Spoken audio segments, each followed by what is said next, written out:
The Fall Guy movie review. Here we go. And 5, 4, 3, 2, 1. Hello, everyone, and welcome to another movie review. I am happy you can join me today. If you are new to this channel, welcome. Click the subscribe button below for future notifications and updates. Click the like button and share this content with other movie fans. A week ago, I think, I went to the theaters to see The Fall Guy. It is an action comedy and it stars Ryan Gosling, Emily Blunt, Winston Duke, and Aaron Taylor Johnson. It was directed by David Leitch. It was released in theaters on Friday, May 3rd. And guess what? It holds the Guinness World Record for the most cannon rolls performed in a car. Holy Moses! That to me is just wild. Okay. And that fun fact alone is reason enough to watch this movie on the big screen.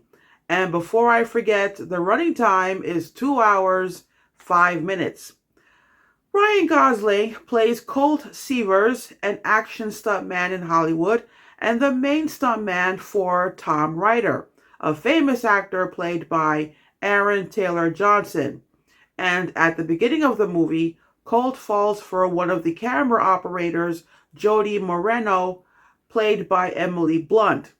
When Colt performs a stunt that goes wrong and he is sent to the hospital, you find out it takes a long time for him to recover and he slowly falls into a depression and he breaks up with Jody. Fast forward to 18 months later, Tom signed on to do another action movie and his producer Gail calls up Colt and begs him to take the stunt job because he is the best man for the job. He says no at first, but Gail tells him this film will be Jody's first time directing a movie and she wants him personally. And over the course of the film, what can go wrong with making an action film goes wrong. And to compound the problem, Tom disappeared, and Gail begs Colt to find him so that he can finish the movie, all without Jody knowing how much of a bad boy Tom is. Winston Duke plays Dan Tucker, the stunt coordinator for Jody's new space cowboy sci-fi flick, which is hilarious, and he ends up saving Colt's ass a few times in the movie.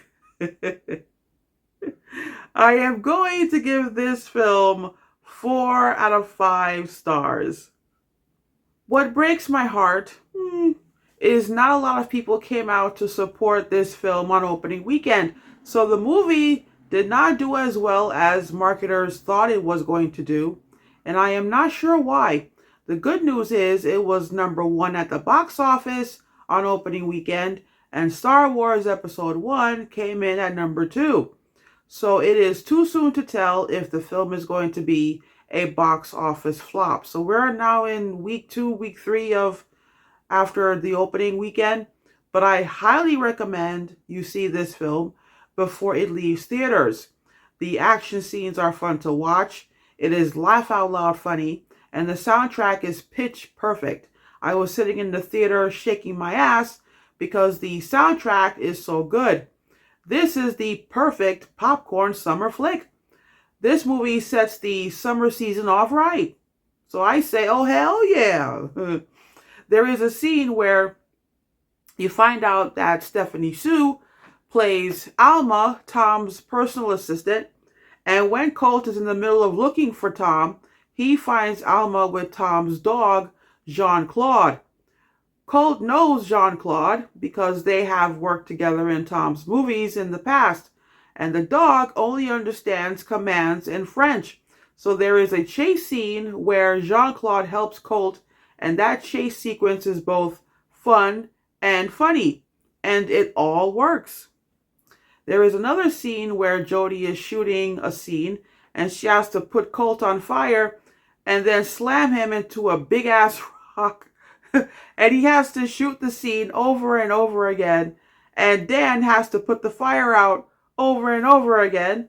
And what makes that scene incredibly funny is he gets up and says, I'm good, and they shoot the scene until Jodie is happy with the shot.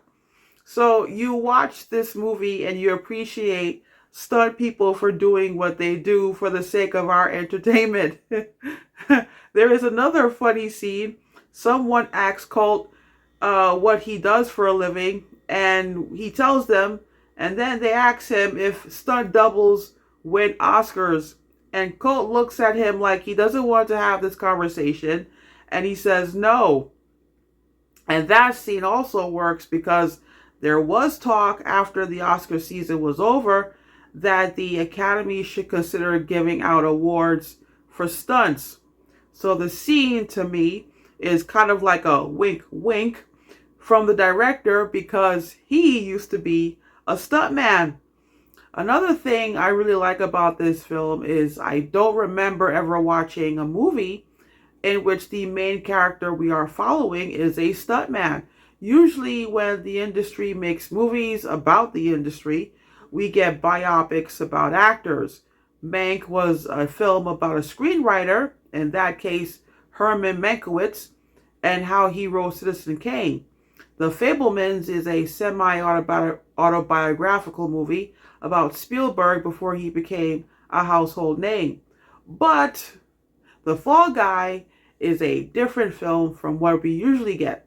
So to me, it's important to support films like The Fall Guy so that we don't get the same stories that the industry recycles way too often. So that is all for today, my friends. Thanks for watching, and I will see you next time with another movie review. Until next time, take a trip to your nearest movie theater and see The Fall Guy if it's still near you. Take care and have fun.